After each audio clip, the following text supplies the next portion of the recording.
Pagod ka na ba maghugas ng mga platong hindi mo pinagkainan? Mga basong hindi mo pinag-inuman?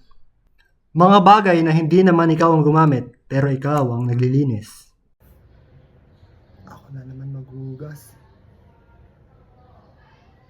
Pwes ngayon, wala ka nang dapat ipag-alala dahil dumating na ang solusyon sa problema mo. Ipinapakilala ang makabagong teknik kung kayo ay maraming hugasin. Sundin mo lang ang teknik na to at garantisado mapapadali ang lababo work mo. Ang una mong kailangan gawin ay kailangan mo munang basahin ang mga baso at plato para matanggal ang mga tirang kanin.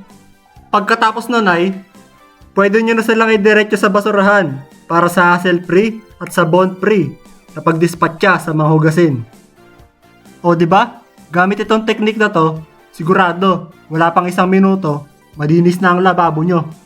Malinis na? Plato free pa. Mapapasabi ka na lang talaga ng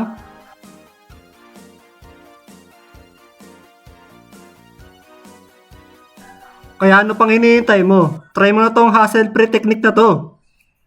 Pagod ka na ba maghugas ng mga platong hindi mo pinagkainan? Mga basong hindi mo pinag-inuman? Mga bagay na hindi naman ikaw ang gumamit, pero ikaw ang naglilinis. Ako na naman maghugas. Pwes ngayon, wala ka nang dapat ipag-alala dahil dumating na ang solusyon sa problema mo. Ipinapakilala ang makabagong teknik kung kayo ay maraming hugasin.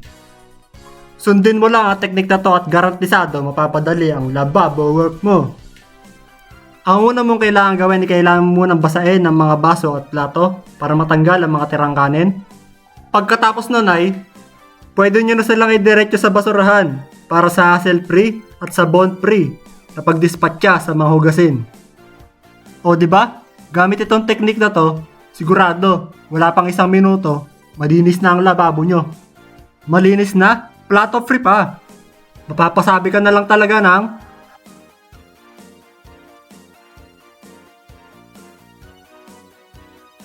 kaya ano pang hinihintay mo? Try mo na tong hassle-free technique na to.